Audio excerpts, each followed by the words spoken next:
Bonjour et bienvenue pour ce nouveau tutoriel sur Cinema 4D. Aujourd'hui j'entame une série de tutoriels sur Expresso, pas sur voir des nœuds Expresso, ça je le fais déjà, mais sur utiliser Expresso pour faire des choses dans Cinema 4D, des choses concrètes, des choses qui peuvent être utiles, soit en animation, soit pour vous simplifier la vie quand vous faites des petits setups, quand vous mettez en place des éléments que vous devez animer. Donc c'est vraiment de l'Expresso, mais pas des choses nouvelles, des choses qu'on a déjà vues et qu'on va utiliser. Je fais déjà des tutoriels sur les nœuds Expresso, j'explique des nœuds Expresso de temps en temps, on en a vu déjà un paquet, on a vu qu'on pouvait faire des choses avec, mais à chaque fois je suis pas euh, euh, j'entre pas trop dans les détails justement sur ce qu'on peut faire avec, parce qu'il y a tellement de choses qu'on peut faire que je peux pas tout dire. Donc avec cette petite série de tutoriels que je commence à faire, on va justement voir comment utiliser les nœuds qu'on a déjà vus pour faire des choses intéressantes. Il y a pas très longtemps, j'ai montré en fait 4 nœuds Expresso, verrouillé, mémoire, clampé et il y en a un quatrième, clampé et mélangé. Voilà, ces 4 nœuds là. Je les ai montrés, j'ai expliqué qu'on pouvait les utiliser et qu'il fallait les utiliser avec autre chose.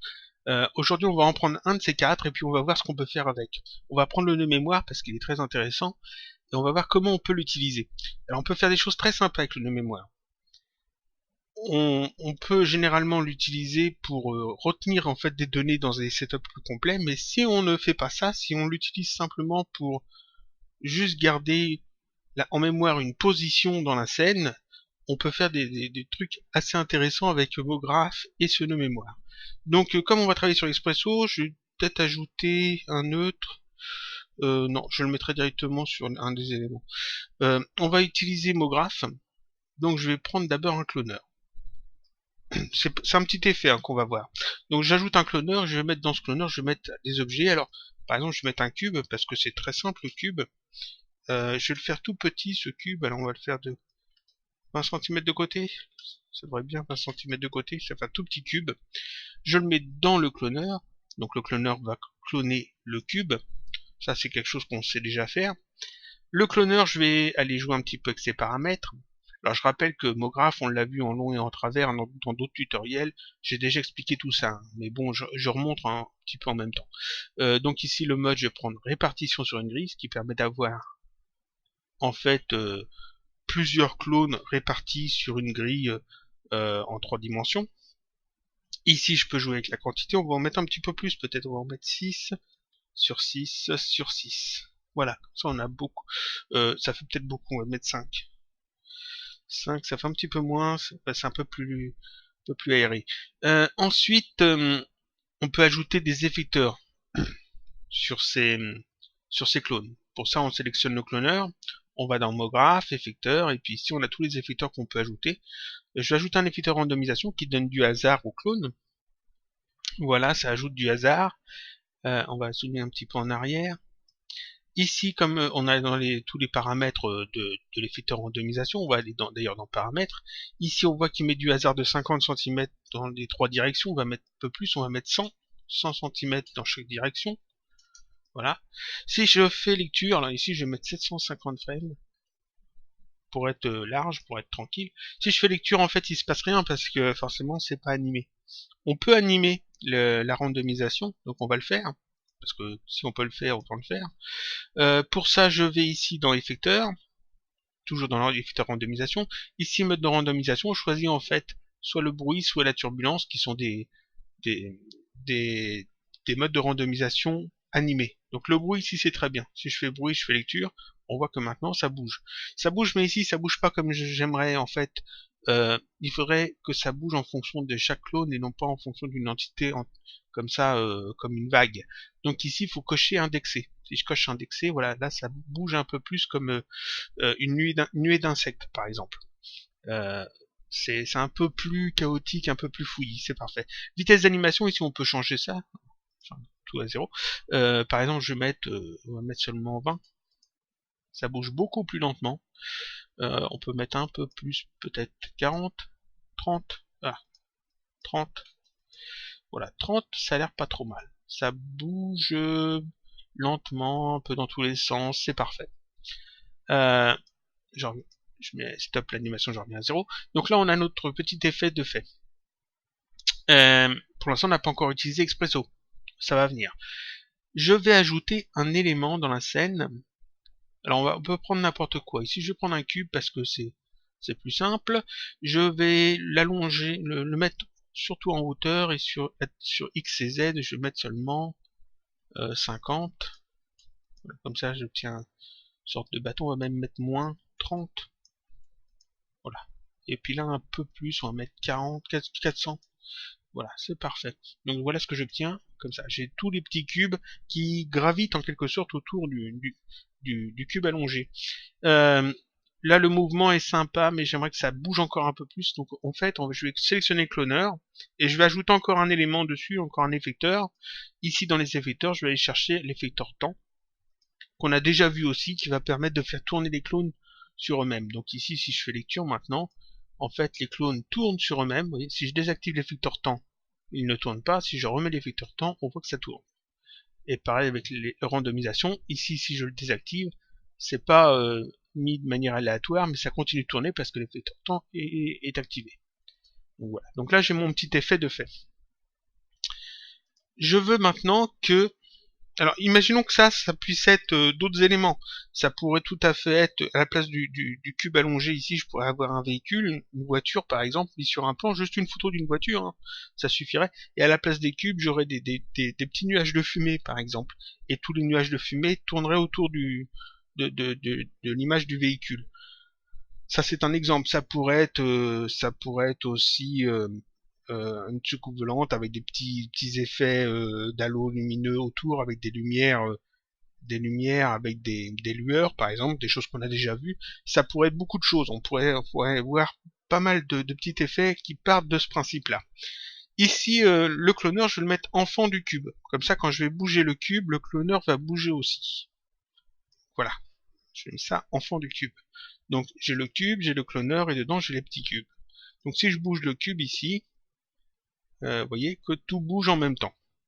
Le cube allongé bouge, et les petits cubes qui gravitent autour suivent forcément puisqu'ils sont enfants du cube allongé. Jusque là, pas de problème. Maintenant, on va créer le petit effet sympathique. Je vais ajouter, alors je sélectionne le cloneur, je vais ajouter un effecteur simple. Donc je sélectionne bien le cloneur, je vais dans Mot graphe, effecteur simple. L'effecteur simple, par défaut, décale tout vers le haut, en fonction des paramètres ici, de 100 cm sur l'axe Y. Donc ça décale tout vers le haut, tous les clones vers le haut. C'est pas ce que je veux. Ici, je vais mettre ça à 0. Je vais même décocher la position. Je veux pas qu'il gère la position. Donc toujours dans l'effecteur simple, paramètres. Ici, je vais cocher échelle. Je vais jouer avec l'échelle. Je vais cocher ici échelle uniforme parce que je veux modifier l'échelle des petits cubes, des clones, de manière uniforme. Je veux pas les allonger, je veux qu'ils gardent en fait leur forme de cube. Donc ici, je coche échelle uniforme. Et ici, dans échelle, je mets -1. Donc je vais leur donner une échelle de -1, c'est-à-dire je vais les rendre invisibles. -1. Tous les petits cubes sont invisibles. Si je bouge maintenant le cube qui est ici, ça change rien, parce qu'en fait, l'effecteur simple est en mode infini. Donc je vais dans l'effecteur simple, je vais ici dans atténuation, et à la place de la forme infinie, c'est-à-dire qui s'applique à toute la scène, ici je vais mettre le mode boîte. Je pourrais mettre le mode sphère, par exemple, ça fonctionnerait aussi. Je pourrais mettre le cylindre, cône, etc. On pourrait changer ça assez facilement. Le mode sphère ici, le mode boîte ici fonctionne très bien. Donc le mode boîte. Ici, la boîte est en jaune et à l'intérieur, on a une autre boîte en rouge. La boîte en rouge, c'est là où l'effecteur est à 100%, donc là où les petits cubes disparaissent complètement. Et entre le rouge et le jaune, c'est l'interpolation entre visible et pas visible. Donc je vais agrandir cet effecteur simple, je le sélectionne, et ici les petites poignées qui est ici en orange, je vais les agrandir. Alors pas celles qui sont sur le carré rouge, celles qui sont sur le carré jaune. Je les agrandis comme ça, de manière à bien englober tous les petits cubes. Voilà, tous les petits cubes doivent être dans le cube rouge. Donc j'agrandis ça, bien comme il faut. On réduit un petit peu sur la hauteur peut-être. Voilà, comme ça. Ça c'est pas mal. Maintenant, si je déplace en fait le cube ici, il va sortir de la zone d'influence de l'effecteur simple, et donc les petits cubes, les petits clones vont s'afficher progressivement. Si je bouge comme ça le cube allongé, on voit que les petits cubes apparaissent progressivement, et quand ça re-rentre à l'intérieur, ils redisparaissent progressivement. Donc là, on a un petit effet sympa en fait. Mais maintenant, ce que je veux, moi, c'est que le cube jaune, là, l'effecteur, suive le cube et le cloneur. Alors je pourrais tout à fait le mettre en fond du cube, comme ça, et quand je déplace le cube, en fait, il suit bien le cube, mais seulement on n'a plus l'effet, vu que le cube est toujours positionné, le cube et l'effecteur simple sont toujours positionnés au même endroit, c'est-à-dire qu'ils sont toujours l'un sur l'autre, donc l'effet, les petits clones sont toujours invisibles. Donc c'est pas la bonne solution. Je retire ça. Alors je montre bien ici comment c'est organisé. Je vais mettre l'effecteur ici plus haut, l'effecteur simple tout en haut, on fait ça comme ça. Je sélectionne ici le cube, je vais mettre un expresso dessus. J'aurais pu créer un neutre et puis mettre l'expresso dessus. Ici je vais le mettre directement, je ferme tout bien comme il faut, je mets bien à 0. On met tout, voilà. Tout bien comme il faut au centre de la scène. Stop. Donc je sélectionne ici le cube et je vais mettre l'expresso dessus. Donc clic droit, propriété cinéma 4D, je vais chercher le tag expresso. J'ai ma fenêtre expresso qui apparaît. On fait ça. Tac. Comme ça. Ça c'est les trucs que j'avais fait avant. Comme ça. Ce que je vais avoir besoin maintenant, ce que je vais faire, en fait, je vais demander à ce que l'effecteur simple se mette à la position du cube allongé, donc c'est celui-là, mais avec un décalage. Et c'est là où intervient le nœud mémoire. Le nœud mémoire, je vous le rappelle, permet de garder une information en mémoire pendant quelques frames avant de la faire ressortir du nœud. Donc justement, là, ça va nous servir. On va voir ça par étapes. Je vais d'abord ajouter là-dedans le cube allongé. Voilà, le cube allongé, et je peux récupérer dessus ses positions globales. Donc ici, petit carré rouge, coordonnées, position globale, position globale. Ici, c'est la position du cube qui est indiquée. J'ai l'effecteur simple, je vais l'ajouter, c'est lui que je veux placer sur le cube, donc je l'ajoute dans mon expresso. Je vais aussi aller chercher ici dans le petit carré bleu cette fois, parce que c'est une donnée qui va rentrer dans l'effecteur, dans le nœud. Donc clic droit, coordonnées, position globale, position globale. Là, je pourrais rattacher les deux, et en fait, c'est pareil que si j'avais mis l'effecteur simple en fond du cube, c'est-à-dire que quand je déplace le cube, l'effecteur simple suit. Et comme j'ai dit, nous on veut qu'il y ait un petit effet qui se fasse, on ne veut pas qu'il soit toujours par-dessus. Donc quand le cube est en mouvement, il ne faut pas que l'effecteur simple soit dessus, il faut que l'effecteur simple se place dessus après. Donc pour ça, on va justement utiliser le nœud mémoire. Donc je vais aller chercher dans Expresso, opérateur système expresso généralité. Ici, mémoire, je l'ajoute. Le nœud mémoire conserve des informations en mémoire pendant quelques frames. Je le sélectionne, je clique dessus et je vais dans ses propriétés. Ici, il est par défaut sur le type de données réel. C'est-à-dire que c'est des flottants. Des chiffres ordinaires. Nous, c'est pas ce qu'on veut parce que ici, la position globale qui est ici, ce sont pas des réels, ce sont des vecteurs.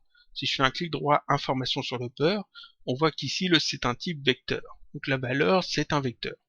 Donc ici, de mémoire, on va changer le type de données et on va mettre ici vecteur. Donc maintenant, la mémoire va être paramétrée pour stocker en fait une information de positionnement dans la scène. Donc je peux faire entrer la position globale du cube dans l'entrée d'une mémoire, ici, voilà, parfait, et je peux le faire sortir ici pour le faire entrer ensuite dans la position globale de l'effecteur simple. Donc si je fais ça, pour l'instant ça n'a rien changé parce qu'en fait le nœud mémoire ici on ne l'a pas paramétré complètement. Ici si je bouge mon cube, l'effecteur simple continue de bouger avec. Donc là ça n'a rien changé.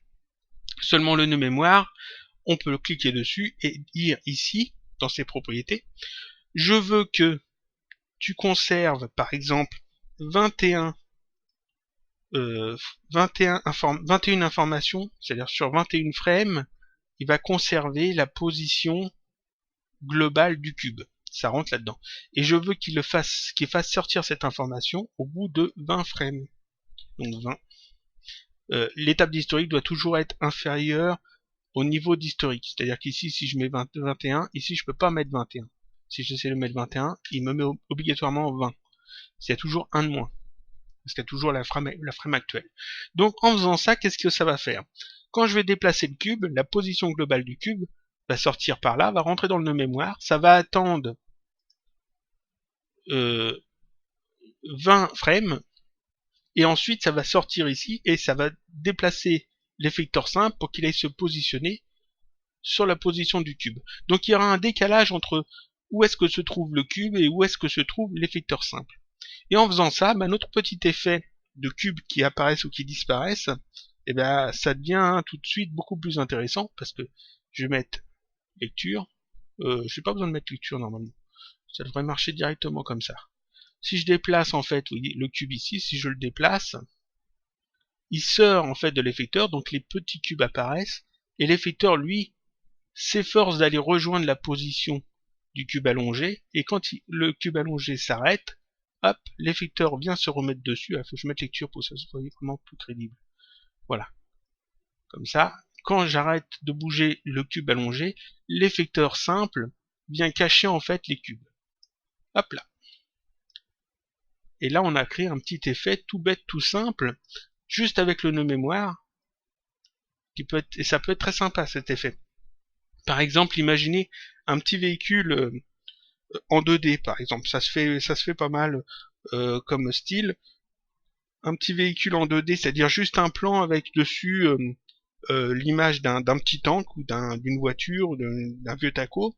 Et puis, à la place des petits cubes dans le cloneur, vous mettez par exemple des petits nuages de poussière sur des plans aussi. Juste une image de poussière sur des plans. Donc vous avez à la place du cube une image d'une voiture, à la place des petits cubes une image de poussière, de petits nuages de poussière, et quand le véhicule se déplace, les petits nuages de poussière apparaissent, et puis quand le véhicule s'arrête, les petits nuages de poussière disparaissent, avec l'effet fait par l'effecteur. Ça peut être un exemple. Imaginez aussi peut-être une petite soucoupe volante avec des petits effets lumineux, avec des lumières à la place des cubes, et on peut mettre des petites lumières qui sont visibles, et puis ces petites lumières gravitent autour de la soucoupe volante. Quand la soucoupe bouge, les petites lumières apparaissent et suivent le mouvement, et puis quand la soucoupe volante s'arrête, les petites lumières disparaissent avec l'effecteur simple. C'est un exemple. On peut voir beaucoup d'effets comme ça, et ici vous voyez, ça c'est un effet qu'on pourrait faire avec des particules, mais c'est beaucoup plus simple de le faire comme ça, parce que là, j'ai presque rien utilisé, c'est juste un cloneur, quelques effecteurs, je suis même pas obligé de tous les utiliser, on peut même les cacher d'ailleurs pour que ce soit un peu plus sympa à regarder. Voilà, on fait ça. Quand je fais lecture, normalement, ici j'ai l'effet qui est un peu plus visible, comme ça, et hop. Et un petit effet sympa à faire, j'ai presque rien utilisé. Le expresso utilisé est vraiment très basique. On a la position du cube, la position de l'effecteur simple, et on met juste le nœud mémoire entre les deux. Ça, c'est une utilisation du nœud mémoire. Il y en a d'autres, on en verra d'autres dans d'autres tutoriels. Mais ici, c'était une utilisation concrète qu'on peut faire pour faire un petit effet assez sympathique. Alors, là, j'ai fait un truc très basique. On peut faire des choses beaucoup plus compliquées. On peut utiliser plusieurs nœuds mémoire, on peut utiliser plusieurs éléments cloneurs, plusieurs effecteurs. Il y a beaucoup de choses qu'on peut faire avec le nœud mémoire. Ça, c'était un petit effet simple à mettre en place et qui montre concrètement ce que l'on peut obtenir avec juste un petit peu d'astuce et un nœud comme ça, expresso, qui est très simple à la base. Voilà. Et qui peut être très utile si on sait l'utiliser. Voilà, ça c'était le premier tutoriel donc d'une série de tutoriels sur l'utilisation concrète, on va dire, d'Expresso. Il y en aura d'autres. J'espère que ça vous sera utile, que ça va vous donner des idées d'effets, parce que des effets on peut en faire un paquet. Et je vous dis donc à la semaine prochaine pour un autre tutoriel, toujours sur Cinema 4D. Cette fois, ça sera sans doute de la modélisation, je pense, ou peut-être un effet, mais on va se décaler un petit peu d'Expresso pour le moment, pour revenir un petit peu sur la modélisation, parce qu'il en faut un peu pour tout le monde.